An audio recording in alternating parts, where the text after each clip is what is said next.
आइए बच्चों, हम लोग देखते हैं कि द्विघात बहुपदों के शून्य ज्ञात कीजिए। तो बहुपद क्या है? 4x² प्लस 5 करणी में 2 x माइनस 3।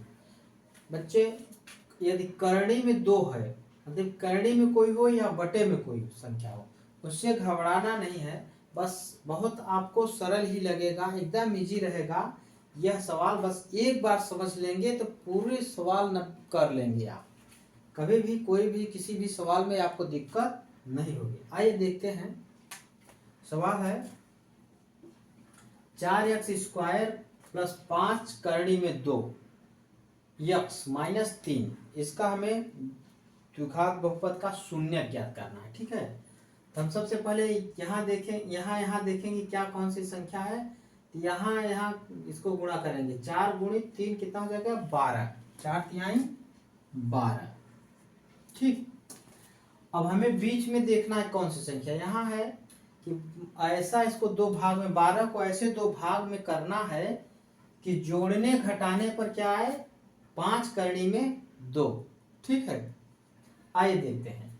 इसका 12 का 2 गुणनखंड होगा, एक होगा 2 और एक होगा 6। 6 दूनी 12। अब हमें 6 दूनी 12, सबसे पहले करणी का मान निकालना है। 2 करणी में है, इसलिए यहाँ 2 हमें लाना जरूरी है। तो हम इसको 2 को करणी में करने के लिए क्या करेंगे? करणी में 2 और करणी में 2 ऐसे कर लेंगे। अब इसका मान क्या होगा? 2 हुआ। अब 2 का मान निकल गया तो आप भूल जाइए कि करणी में भी कुछ था। अब समझिए केवल 5 है। अब ये भूल जाना है कि आपको करणी में भी कुछ था। आप केवल ये देखना है कि केवल आपका 5 है और इधर 3 तो 6 है। यानी गुणा करने पर 6 हो और जोड़ने घटाने पर प्लस 5 हो। आइए देखते हैं तो कितना हो जाएगा। इसको 2 भाग में करेंगे। 3 दूनी 6, 3 और 2, 2 गुणनखंड होंगे 3 और जोड़ने पर 5 होगा और 3 दूनी 6 गुणा करने पर 6। ठीक है, अब हम इसका जोड़ा बना लेंगे, अंदर अंदर का और बाहर बाहर का। ठीक है, आइए अब इनको हम सवाल में बैठाते हैं। ठीक है, देखिए यहाँ कितना है? 4x² प्लस, अब यहाँ हमें इसको बैठाना है 2 प्लस 2 को पहले बैठा लीजिए। 2 करणी में 2 x प्लस, अब इसको बैठा लीजिए 3 करणी में 2 x माइनस 3। ठीक, अब हमें क्या करना है? अब हमें कॉमन लेना है, 2 करके कॉमन लेना है। अब इसमें देखेंगे क्या कॉमन आता है। ठीक है, इस इधर 4 है और इधर 2 है और करणी में 2 है, तो इसका मतलब इसमें 2 छुपा ही है और करणी में 2 भी छिपा है। 4 में 2 तो है, 2 दूनी 4 और करणी में 2 भी है। आइए देखते हैं कैसे। यहाँ 4 लिखेंगे।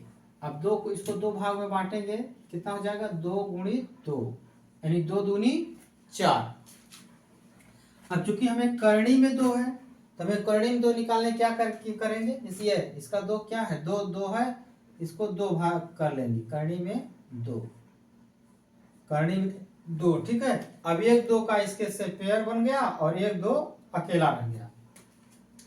हम क्या करेंगे? यहाँ कॉमन क्या ले लेंगे? इधर भी 2 करणी में 2 है, x है, हम कॉमन ले लेंगे 2 करणी में 2 x, ये कॉमन ले लेंगे। अब यहाँ हम इसको निकाले तो क्या क्या बचा? 2 करणी में 2 निकल गया, ये 2 और करणी में 2 निकल गया। क्या बचा? केवल करणी में 2 बचा। क्या बचा?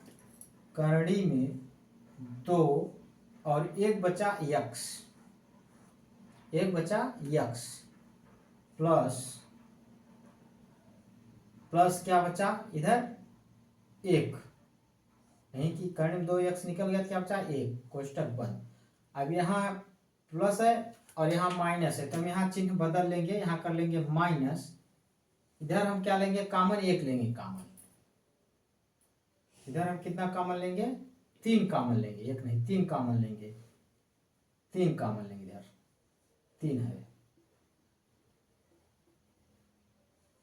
इधर में कितना, इधर 3 है ना, तो 3 कॉमन लेंगे। -3 कॉमन ले लिया तो बचेगा इधर 3 निकल जाएगा, करणी में 2 यक्स माइनस, माइनस का इधर प्लस हो जाएगा, +1, चिन्ह बदल जाता है। ठीक है, अब फिर इसको नीचे उतार लेंगे, 2 करणी में 2 यक्स और माइनस का 3, एक और इसको एक उतार लेंगे, करणी में 2 यक्स +1। ठीक, अब इसको लिखेंगे 2 करणी में 2 यक्स -3, तो हम लिखेंगे 2 करणी में 2 यक्स बराबर 3, और यक्स बराबर लिख देंगे 3/2 करणी में 2, और इसका हो जाएगा करणी में 2 यक्स बराबर 1।